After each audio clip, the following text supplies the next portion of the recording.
Hello students, welcome to Magnet Brains. मैं रूपाली वर्मा। आज हम सभी आपके लिए बहुत ही सारी चीज़ें लेकर आते हैं। तो ये कोशिश हमारी ये रहती है कि आप सभी अच्छे से अपने एग्ज़ाम प्रिपेयर करें, तो हमारे साथ बने रहिए और आगे आगे बढ़ते रहिए ताकि आपके जितने भी एग्ज़ाम्स आएँ आप सभी अच्छे से क्रैक कर सकें। तो आज जो हम आपके लिए लेकर आए हैं वो है हमारी class 10th Hindi course B का बुक है संचयन, और संचयन का पाठ है हमारा दो सपनों के से दिन। ये पाठ जो हम पढ़ने जा रहे हैं ये एक आत्मकथ्यात्मक लेख है। चलिए इसको देखते हैं। सपनों के से दिन पाठ में लेखक गुरदयाल सिंह हैं, जिसमें लेखक ने अपने स्कूल के दिनों का वर्णन किया है। तो आत्मकथा है क्योंकि उनके साथ जो कुछ घटा हुआ है वो उन्होंने यहाँ पे लिखा है गुरदयाल सिंह जी ने। तो किस तरीके से बचपन हुआ करते थे, हम भी जैसे अभी हम बड़े हो गए तो हम भी अपने बचपन के बारे में सोचा करते हैं। हम स्कूल जाते थे तो कितनी मस्ती करते थे, क्या करते थे। वो दिन होते ही ऐसे हैं कि बड़ा मज़ा आता था उन दिनों को। आज जब हम याद करते हैं तो हमको भी लगता है काश फिर से छोटे हो जाएं और हम स्कूल जा सकें।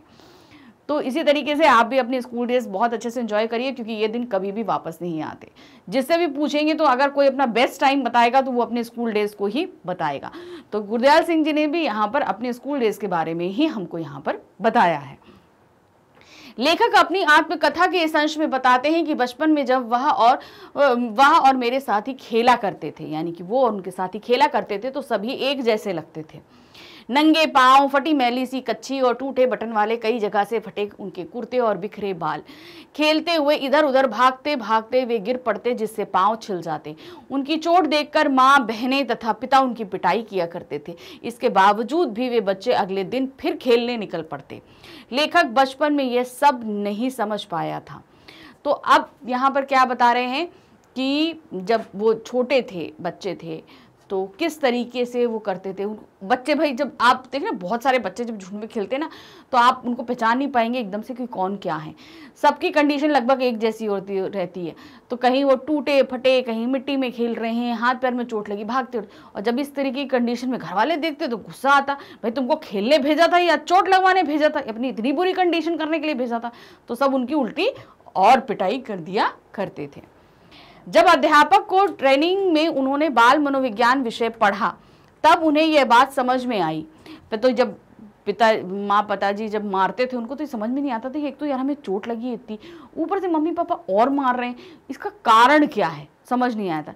तो जब आगे चल के उन्होंने बाल मनोविज्ञान पढ़ा हमारे लेखक ने, तो उन्हें इस बात का मतलब समझ में आया कि क्यों ये हमको पिटाई पड़ा करती थी। सभी बच्चों की आदतें मिलती जुलती थी। उनमें से अधिकतर स्कूल नहीं जाते थे या फिर पढ़ने में रुचि ना लेते थे। तो जो इनका गैंग था, इनके बच्चों, जो इनके फ्रेंड्स, इनका और पूरा था, उसमें कुछ बच्चे ऐसे थे जिन्हें पढ़ने में मन नहीं आता था, और कुछ ऐसे थे जो स्कूल ही नहीं जाते थे, मगर लेखक तो जाते थे भाई। तो अब जब हमारी संगत ऐसी रहेगी तो जाहिर सी बात है कि हमारा भी पढ़ने में मन नहीं लगेगा। भाई कुछ तो स्कूल ही नहीं जा रहे हैं और कुछ जो जा रहे हैं उनका पढ़ने में मन नहीं है। तो अब लेखक की भाई कंडीशन भी लगभग ऐसी सी ही हो जाएगी। पढ़ाई का महत्व नहीं समझा जाता था। स्वयं माता पिता भी पढ़ने में रुचि नहीं लेते थे। वे उन्हें पंडित घनश्याम दास के डंडे पढ़वाकर हिसाब किताब सिखा देना आवश्यक समझते थे। तो अब क्या होता था, जो बच्चे स्कूल नहीं जाते थे उनके पेरेंट्स जो है पढ़ाई की इम्पोर्टेंस को नहीं समझते थे कि पढ़ाई ज़रूरी है, आगे चल के ये बहुत काम की आएगी। तो उन्हें लगता था फालतू का है, जाना है, पैसा देना है, क्या यार फालतू का काम है, तो वो पढ़ाई नहीं कराते थे। लेकिन जो बच्चे जाते थे उनके पेरेंट्स को लगता था कि बस किसी तरीके से इनको हिसाब किताब आ जाए। कहने का मतलब भाई आगे चल के जोड़ घटाना, पैसे लेना देना, गिनना वगैरह ये सब चीज़ें आनी चाहिए। तो बस ये चाहते थे किसी तरह इनको स्कूल भेजो ताकि एक पढ़ने थोड़ा सा हिसाब किताब सीख जाए, चाहे इसके लिए उनको घनश्याम दास जो मैथ्स के टीचर थे उनके डंडे खाने पड़े तो खाएं, लेकिन हिसाब किताब ये सभी सीख जाएं। लेखक के आधे से ज्यादा साथी राजस्थान या हरियाणा से आकर मंडी में व्यापार या दुकानदारी करने आए परिवारों के थे। तो जो उनके जितने भी फ्रेंड्स थे ना, वो कहाँ से आए थे, राजस्थान और हरियाणा से उनके सब पेरेंट्स आकर यहाँ पर बसे थे। तो उन्हीं के बच्चे थे, उन्हीं के साथ ही सब खेलते थे। उनकी बोली कम समझ में आती थी, मतलब राजस्थानी भाषा और हरियाणवी भाषा उन लोगों को कम समझ में आती थी। उनकी बोली पर हंसी भी आती थी, पर लेखक पर खेलते समय कभी कभी ये बोली समझ में आ जाती थी। अब लेखक इन सब की बोलियों को नहीं समझ पाते थे, सुनते थे तो हंसी आती थी, लेकिन खेलते समय क्या होता है ना, सब कुछ समझ में आ जाता है। कोई भी लैंग्वेज हो, कुछ भी हो, खेलते समय वो सब कुछ समझ लिया करते थे। बचपन में बच्चों को सब कुछ अच्छा लगता था, केवल उन्हें स्कूल जाना अच्छा नहीं लगता था। लेखक को अपने स्कूल जाने का रास्ता याद था, जिसके दोनों ओर कांटेदार झाड़ियां थी, उनके पत्तों की महक नीम जैसी थी, जिसे लेखक आज भी अपनी सांसों में अनुभव करता है। स्कूल की क्यारियों में कई तरह के फूल लगे हुए थे, जिन्हें वे लोग चपरासी की नजर बचाकर तोड़ते थे। अब बचपन में अगर आज भी अगर किसी बच्चे से पूछो ना, तो जरूर बोलेगा मुझे स्कूल जाना अच्छा नहीं लगता। सभी बच्चे ऐसा होते हैं, ये सब भी यही था भाई। ये बचपन में सभी बच्चे स्कूल जाना बिल्कुल पसंद नहीं करते थे, लेकिन लेखक जिस रास्ते से स्कूल जाते थे वो रास्ता उन्हें बिल्कुल अच्छा जाता। कांटे झाड़ियाँ थी, उनकी पत्तों की महक एकदम नीम जैसी, कसैली जैसी नहीं, कड़वाहट सी होती है वैसी थी। स्कूल में फूलों की क्यारियाँ थी और उन फूलों को भाई चपरासी तोड़ने नहीं देता था। तो जब चपरासी नहीं रहता था तब लेखक और उनके मित्र जो है मिलकर वहाँ के फूल तोड़ लिया करते थे।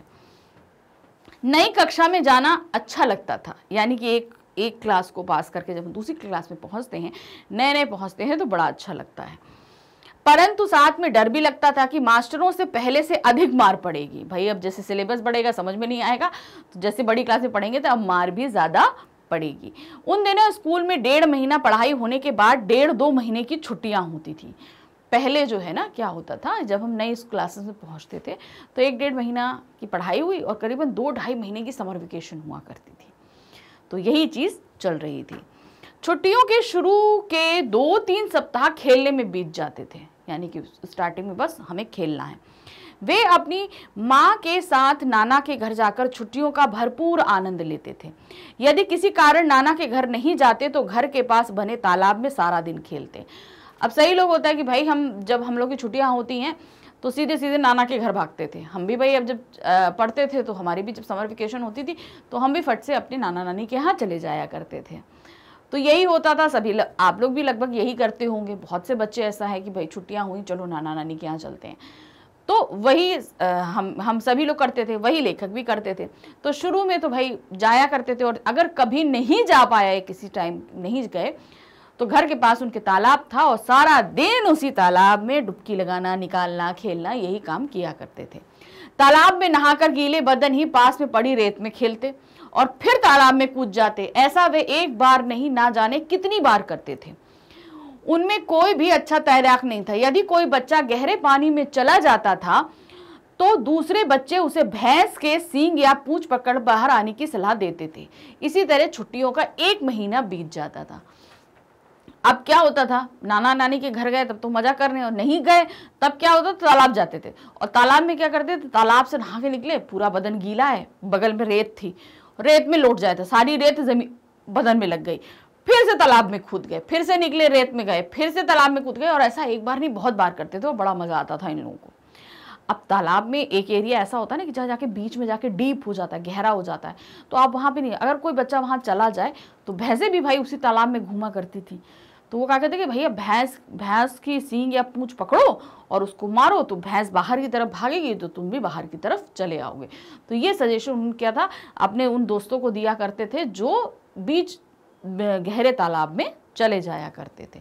और इसी तरह जो है छुट्टियों का जो 2-2.5 महीने का समय होता था, उसमें 1 महीना इस तरह बीत जाया करता था। 1 महीना शेष रहने पर, अब क्या है 1 महीना बचा है, स्कूल से मिले काम की याद आने लगती थी। समर हॉलीडे वर्क भी तो मिलता है ना, तो समर हॉलीडे वर्क कब उनको याद है कि भैया अब 1 महीना बचा है, अभी होमवर्क नहीं हुआ है, अब क्या किया जाए। हिसाब के अध्यापक को 200 सवाल करके लाने के लिए कहते थे। हिसाब के अध्यापक यानी मैथ्स टीचर जो है वो 200 सम्स करके लाने के लिए बोलते थे कि आपको करके लेके जाने हैं। बच्चे अपने मन में हिसाब लगाते कि यदि 10 सवाल भी प्रतिदिन किए जाएं तो 20 दिन में काम समाप्त हो जाएगा। यानी कि हम एक दिन आज 10 सवाल करते हैं, कल करेंगे, परसों करेंगे, तो अगर हम इस तरीके से करेंगे तो 20 दिन के अंदर हमारे 200 सवाल हो जाएंगे। बच्चों ने ये गणित बैठाई कि इस तरीके से हम अपना होमवर्क खत्म कर लेंगे, इसलिए 10 दिन और खेला जा सकता है। तब उन्होंने बोला 20 दिन तो चलो हम काम कर लेंगे, 1 महीना बचा, 1 महीने में 20 दिन हमने काम कर लिया, अब 10 दिन बचे, चलो 10 दिन पहले खेल लें फिर काम कर लेंगे। 10 की बजाय 15 दिन खेल में निकल जाते थे। अब जो 20 दिन सवाल के रखे थे उसमें से 5 दिन और कम हो गए। 15 सवाल प्रतिदिन करने की सोचकर 1-2 दिन और खेल में निकल जाते थे। ऐसे ही हिसाब लगाते लगाते छुट्टियां कम होती जाती और स्कूल जाने का भय सताने लगता।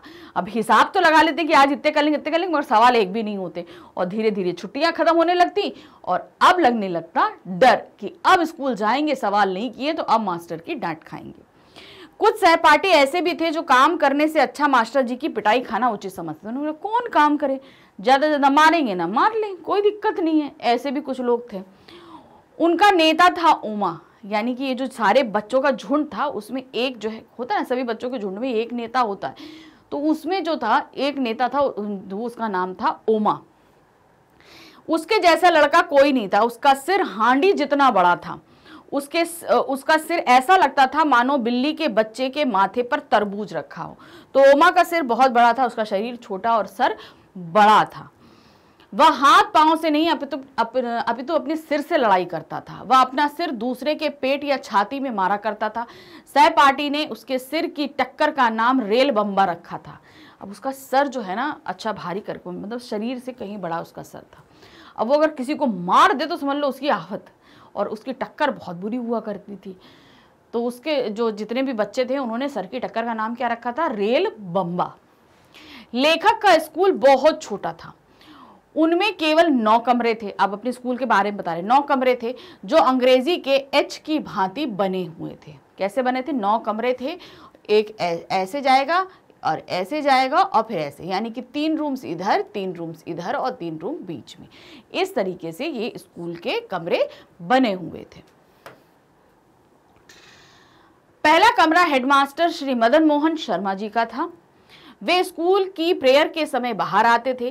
पीटी अध्यापक प्रीतम चंद लड़कों की कतारों का ध्यान रखते थे, यानी कि हेडमास्टर, और दूसरे थे पीटी के जो अध्यापक थे प्रीतम चंद। वे बहुत कठोर थे, यानी कि सख्त मिजाज थे और छात्रों की खाल खींचा करते थे, यानी कि पिटाई, खींचने का मतलब खूब अच्छी तगड़ी पिटाई किया करते थे। परंतु हेडमास्टर इसके बिल्कुल उल्टे स्वभाव के थे। वे 5वीं और 8वीं कक्षा को अंग्रेजी पढ़ाते थे, तो हेडमास्टर बहुत ही नर्म स्वभाव के थे और वो 5th और 8th क्लास को इंग्लिश पढ़ाया करते थे। वे कभी किसी छात्र को मारते नहीं थे, केवल गुस्से में कभी कभार गाल पर हल्की चपत लगा देते थे। कुछ छात्रों को छोड़कर बाकी सब रोते हुए स्कूल जाया करते थे। कभी कभी स्कूल अच्छा भी लगता था जब पीटी टीचर कई रंगों की झंडियां पकड़ाकर स्काउटिंग का अभ्यास कराते थे। यदि हम ठीक से काम करते तो वे शाबाश कहकर हमारा हौसला बढ़ाते थे। तो अब इस मार पे पीटी सर थे प्रीतम चंद, इनकी मार से बचने के लिए भाई सभी बच्चे रोते हुए स्कूल पहुंचते थे। अब स्कूल जाना कब अच्छा लगता था? जब स्काउटिंग होती थी, तो रंग बिरंगी झंडियां पकड़ा दी और सब उसका काम किया करते थे, और जब अच्छा करते थे तो उन्हें शाबाशी भी मिलती थी। लेखक के परिवार की आर्थिक स्थिति अच्छी नहीं थी, इसलिए हेडमास्टर शर्मा एक अमीर परिवार के लड़के की किताबें लाकर उसे दे देते थे। अपने स्कूल के हेडमास्टर के कारण ही लेखक अपनी शुरू की पढ़ाई पूरी कर सका। लेखक अपने परिवार का पहला लड़का था जो स्कूल जाने लगा था। तो लेखक का जो आर्थिक स्थिति, भाई सबकी आर्थिक स्थिति परिवार की ऐसी नहीं थी, तो उनकी आर्थिक स्थिति ऐसी नहीं थी कि भाई स्कूल भेजें बच्चों को, और भेजे भी तो हर साल नई किताबें कॉपी ला कर दें। तो हेडमास्टर ने क्या किया कि एक बच्चा था, अमीर था, जो हर साल कपड़े किताबें लेता था, तो उसकी पुरानी किताबें जो है हेडमास्टर इसको दिला दिया करते थे, हमारे लेखक को पढ़ते थे। पूरे परिवार में, पूरे खानदान में लेखक पहले व्यक्ति थे जो स्कूल जा रहे थे उनके परिवार में। लेखक को नई कक्षा में जाने पर कभी कोई खुशी का अनुभव नहीं होता था। उसे किताबें और कॉपियों में से अजीब सी गंध आती थी जिससे उसका मन उदास हो जाता था। इसका कारण उसे आज भी समझ नहीं आता है। इसके पीछे मनोवैज्ञानिक कारण हो सकते थे, जैसे आगे की पढ़ाई का कठिन होना या नए मास्टरों की मार का भय। यह भय मन के अंदर गहरी जड़ें जमा चुका था, इसीलिए लेखक को नई कक्षा में जाने का कोई उत्साह नहीं था। होता है ना, हम भाई नई क्लास में जाएंगे, हम पढ़ेंगे, नई चीजें सीखेंगे, तो ऐसा कोई उत्साह लेखक के अंदर नहीं रहता था। कारण ये जो भी कारण उन्हें आज तक समझ में नहीं आया, तो अगर उन्होंने मनोविज्ञान पढ़ा है तो उसके हिसाब से उन्हें लगता था कि उनके मन में जो मार का जो डर है और सिलेबस का ज़्यादा हो जाने का जो डर है, इसी डर के कारण वो ये कार्य नहीं कर पाते थे शायद। उन्हें इसलिए ये अच्छा नहीं लगता था कि वो नई क्लास में जाएं। यह दूसरे विश्व युद्ध का समय था। नाभा रियासत के राजा को अंग्रेजों ने सन 1923 में गिरफ्तार कर लिया। तमिलनाडु के कोडाईकनाल में जंग शुरू होने से पहले उनका देहांत हो गया। उनका बेटा विलायत पढ़ रहा था। उन दिनों अंग्रेज फौज में भर्ती करने के लिए नौटंकी वालों को साथ लेकर गांव में जाया करते थे। वे फौज के खुशी जीवन का दृश्य प्रस्तुत करते थे ताकि नौजवान फौज में भर्ती हो जाएं। जब लेखक स्काउटिंग की वर्दी पहनकर परेड करते तब उनको भी ऐसा ही महसूस हुआ करता था। अब दूसरे विश्व युद्ध के समय क्या था कि भाई फौज में लोगों को भर्ती करना था। अब 1929 यानी कि अंग्रेज जब थे भारत में तब की बात है। तो अब लोगों को भर्ती करने के लिए उन्हें आकर्षित करना है। तो अब आकर्षित करने के लिए क्या करते थे, पहले नौटंकी ही चलती थी। नौटंकी वालों को लेकर फौज हर गांव में जाती और वहाँ फौज का जो खुशहाल जीवन है, उन्हें कितनी अच्छी फैसिलिटीज़ मिलेंगी, क्या मिलेगा, ये सब चीज़ें वहाँ पर नौटंकी के जरिए दर्शाया करते थे।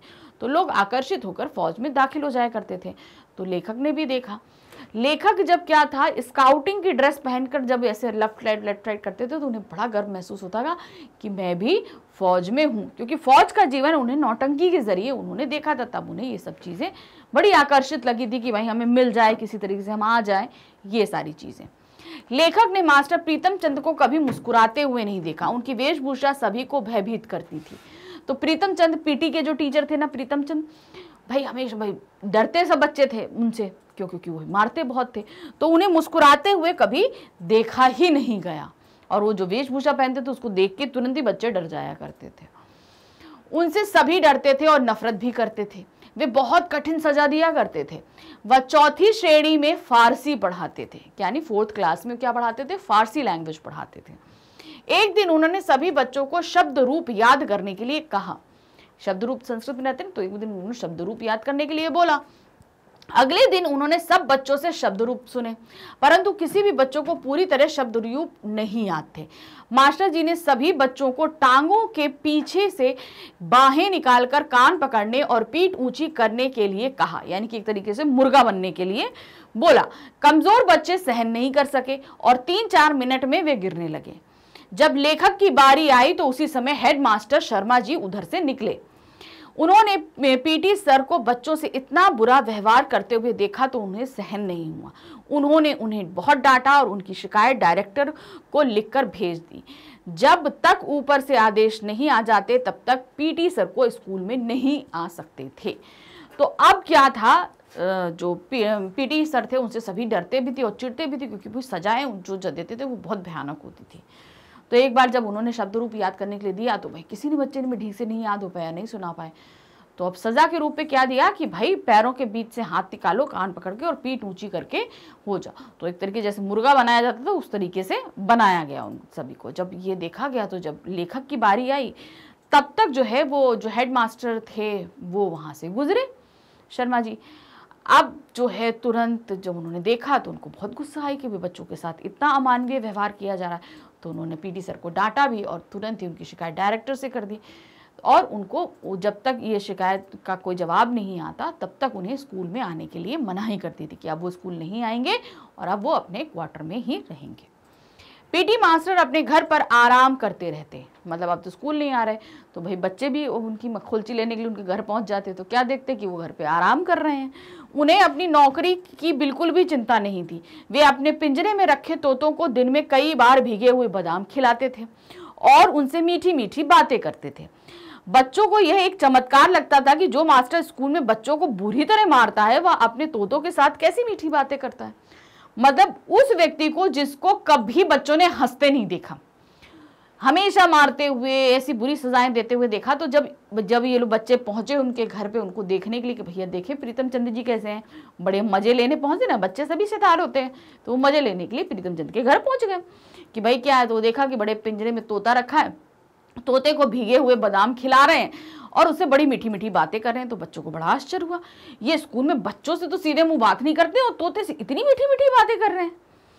तो यहाँ पर जो है हमारा ये पार्ट खत्म हुआ। हमने किस तरीके से उनके स्कूल के जो दिन थे, बचपन के जो कुछ एक दिन का एक जो पार्ट था गुरुदयाल जी का, वो आपके सामने रखा। आई होप इनको याद करके आप भी अपने बच्चे स्कूल जब आप 4th 5th में रहे होंगे, जब स्कूल जाते होंगे, जो यादें हों तो उन्हें ज़रूर याद करिएगा। आई होप आपको बहुत मज़ा आएगा। अब बात है इसी चैप्टर के कुछ क्वेश्चन आंसर्स पे हम आ जाते हैं। पहला प्रश्न है, बच्चों की यह स्वाभाविक विशेषता होती है कि खेल ही उन्हें सबसे अच्छा लगता है। सपनों के ऐसे दिन नामक पाठ के आधार पर स्पष्ट कीजिए। आप किसी भी बच्चे से पूछिए, खेलने का नाम लीजिए, तुरंत तैयार हो जाएगा। पढ़ने को बोलो तो 2 बार, मम्मी 2 मिनट, पापा 2 मिनट, अरे 2 मिनट रुक जाओ अभी पढ़ते ना, अरे 5 मिनट दे दो। मगर खेलने को बोला तुरंत हाँ चलो खेलते। तो ये बच्चों के अंदर जो बात होती है ना, ये क्यों? सपनों के ऐसे दिन नामक पाठ से ज्ञात होता है कि लेखक और उसके बचपन के साथी मिलजुल कर खेलते थे, यानी कि वो सिर्फ खेलते रहते थे, उन्हें खेलना बहुत अच्छा लगता था। खेल खेल में जब उन्हें चोट लग जाती और धूल एवं रक्त जमे कई जगह छिले पांव लेकर घर जाते तो सभी की माँ बहनें उन्हें बाप उन पर तरस खाने की जगह बुरी तरह पिटाई करते थे।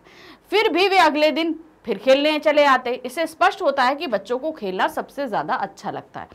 अब इसको आप ऐसे समझिए, आप लोग के भी भाई बहन होंगे, पड़ोस में बच्चे होंगे, आप कभी इस तरीके से देखना, ये तो हमने पाठ के आधार पे समझा, तो एक मनोवैज्ञानिक तौर पे अगर देखोगे कि बच्चे को अगर खेलते खेलते चोट लगी तो उससे बोलो कि नहीं बेटा खेलना नहीं जाना, इससे चोट लग गई ना, अब तुम नहीं जाना, तो वो कहेगा नहीं हम तो खेलने जाएंगे। और अगर उसको पढ़ते समय मान लीजिए कहीं पढ़ाई, स्कूल जा रहा है, स्कूल जाते समय गिर गया या स्कूल में कहीं चोट लग गई या घर में ही काम कर रहा है, पढ़ाई कर रहा है, वो किसी वजह से उसको चोट लग गई, तो अगर उसे बोलो कि नहीं पढ़ाई करो, कह रहे मम्मी कल हमें चोट लग गई थी, आज मैं पढ़ाई नहीं करूंगा।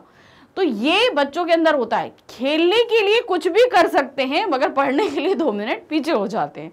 तो ये चीज, ये हमने ये वक्तव्य के द्वारा आपको बताया कि पाठ के अनुसार किस तरीके से था ये वक्तव्य। प्रश्न संख्या 2 है, लेखक के बचपन के समय बच्चे पढ़ाई में रुचि नहीं लेते थे, स्पष्ट कीजिए। अब जो घटना ये पाठ में हुई थी वही चीज हमें यहाँ पर बतानी है कि जब नहीं लेते थे, वो जो बात उन्होंने कही है पाठ में, वो हम यहाँ पर लिखेंगे। अपने बचपन के दिनों में लेखक जिन बच्चों के साथ खेलता था उसमें अधिकांश तो स्कूल जाते ही ना थे और जो कभी गए भी वे पढ़ाई में अरुचि होने के कारण किसी दिन अपना बस्ता तालाब में फेंककर आ गए और फिर स्कूल गए ही नहीं। उनका सारा ध्यान खेलने में रहता। स्पष्ट है कि लेखक के बचपन के दिनों में बच्चे पढ़ाई में रुचि नहीं लेते थे। तो जो उनका पूरा गैंग था, जो लोग राजस्थान और हरियाणा से आए थे, उनमें क्या था, बच्चे ज़्यादा पढ़ने में रुचि नहीं रहते, अधिकतर तो स्कूल जाते नहीं थे और जो स्कूल जाते थे उनका मन भी नहीं लगता था, और कभी कदार अगर स्कूल गए तो वहाँ से मन नहीं हुआ, आके अपना बैग तालाब में फेंक दिया कि अब नहीं पढ़ना, उसके बाद नहीं जाना। तो ये जो लाइनें हैं इनसे ये व्यक्त होता है कि जो स्कूल जाते लेखक के जो मित्र थे वो जब है सभी जो है वो पढ़ाई में किसी भी तरह की रुचि नहीं लिया करते थे। प्रश्न संख्या 3 है, लेखक के बचपन में बच्चों के ना पढ़ पाने के लिए अभिभावक अधिक जिम्मेदार थे। इससे आप कितना सहमत हैं?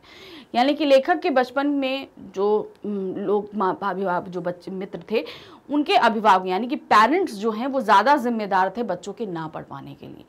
ये आप इस बात से कितना सहमत हैं, आपको ये बताना है। लेखक के बचपन में अधिकांश अभिभावक अपने बच्चों को स्कूल भेजने का प्रयास नहीं करते थे, ये उन्होंने बताया भी है। परचूनिये और अढ़ाइती जैसे कारोबारी भी अध्यापक से कहते कि मास्टर जी इसे कौन सा तहसीलदार लगवाना है, थोड़ा बड़ा हो जाए तो पंडित घनश्याम दास की मुनीमी का काम सिखा देंगे। स्कूल में अभी तक यह कुछ भी नहीं सीख पाया। इससे स्पष्ट है कि बच्चों की पढ़ाई ना हो पाने के लिए अभिभावक अधिक जिम्मेदार रहते थे। मतलब क्या था, पेरेंट्स खुद ही इंटरेस्ट नहीं लेते थे कि बच्चे पढ़ें। उन्हें लगता था यार कौन सा बड़ा आदमी बनना है, इतना पैसा कमाना है, कुछ करना है, थोड़ा जोड़ घटाना सीख जाए, हिसाब किताब सीख जाए तो हम पंडित जी के पास लगा देंगे अड़ाती में। तो इस तरीके से वो बच्चे माँ बाप खुद नहीं चाहते थे कि बच्चे कुछ ज़्यादा इंटरेस्ट ले। तो भाई बच्चे कहाँ से इंटरेस्ट लेंगे जब खुद पेरेंट्स ही नहीं चाहेंगे कि बच्चे पढ़ें। प्रश्न संख्या 4 है, गर्मी की छुट्टियों के पहले और आखिरी दिनों में लेखक ने क्या अंतर बताया है? पहले दिन और आखिरी दिन में। पहले दिन से तो भाई छुट्टियां शुरू हुई तो खूब हड़कम रहती थी, 1 महीना तक खूब मस्ती होती थी। फिर उसके बाद क्या होता था, हिसाब किताब शुरू होता था, 1 महीना बचा है, 200 सवाल करने हैं, अगर 10 सवाल भी हम पर डे करेंगे तो 20 दिन में हम कंप्लीट कर लेंगे। लेकिन आखिरी दिन आते आते क्या होता था, सारे दिन खेल में निकल जाते थे और एक भी सवाल नहीं होता था। तब क्या लगता था, डर लगता था स्कूल जाने में। अब क्या है, लेखक ने बताया कि जब गर्मी की छुट्टियां 1.5-2 महीने की हुआ करती थी, छुट्टियों के शुरू के 2-3 सप्ताह तक बच्चे खूब खेल कूद किया करते थे। वे सारा समय खेलने में बिताया करते थे। छुट्टियों के आखिरी 15-20 दिनों में अध्यापकों द्वारा दिए गए कार्य को पूरा करने का हिसाब लगाते और कार्य पूरा करने की योजना बनाते हुए उन छुट्टियों को भी खेलकूद में बिता दिया करते थे। तो मतलब हिसाब लगा रहे कि इतने दिन में इतने हो जाएंगे, इतने दिन में उतने हो जाएंगे, हिसाब किताब लगाते, लेकिन कार्य करते समय उनका सारा हिसाब किताब लगाते बीत जाता और एक भी दिन उनका कार्य कंप्लीट नहीं हो पाया करता था। तो यहाँ पर ये पार्ट हमने पूरा कंप्लीट कर लिया। आई होप आपको ये बहुत अच्छे से समझ में आ गया होगा, लेकिन इस पार्ट का डिटेल एक्सप्लेनेशन और एनसीईआरटी सॉल्यूशंस हम पहले भी करा चुके हैं, तो उन्हें ज़रूर देखिएगा। वन शॉट रिवीजन सिर्फ हिंदी में अवेलेबल नहीं है, सभी सब्जेक्ट्स में आपके लिए अवेलेबल है। तो ये आपको मिलेंगी कहाँ? तो इसके लिए आपको आना होगा हमारे चैनल magnetspain.com पे। जब आप यहाँ पर आएंगे तो आप देखेंगे कि यहाँ पर वन शॉट रिवीजन है, तो इसे आप जैसे ही क्लिक करेंगे आपके सामने वो सभी क्लासेस आ जाएंगी जिनमें वन शॉट रिवीजन अवेलेबल है, 9, 10, 11, 12। तो आप कहाँ पर हैं? 10th में। आप यहाँ पर वॉच नाउ पे क्लिक करेंगे, क्लिक करते ही आपके सामने 10th की पूरी प्लेलिस्ट आ जाएगी। आपको करना क्या है? आपको जिस भी सब्जेक्ट का एग्जाम है उसे सिलेक्ट करना है। सिलेक्ट करेंगे, उसके सामने आपके जितने भी चैप्टर्स हैं, जितनी भी बुक्स हैं, सभी सामने आएंगी। सेलेक्ट कीजिए, क्लिक करिए, आपका वीडियो स्टार्ट होगा। वीडियो स्टार्ट होते ही आप अपने रिवीजन को अच्छे से कंप्लीट करिए, क्योंकि आपके एग्जाम अच्छे होंगे तो हमें बहुत अच्छा लगेगा, क्योंकि हमारी मेहनत और आपकी मेहनत दोनों की ही काफ़ी अच्छे से सफल होगी। तो इसी के साथ हमारे चैनल को लाइक, सब्सक्राइब और शेयर करना बिल्कुल भी नहीं भूलिएगा। Thank you for watching. Bye bye.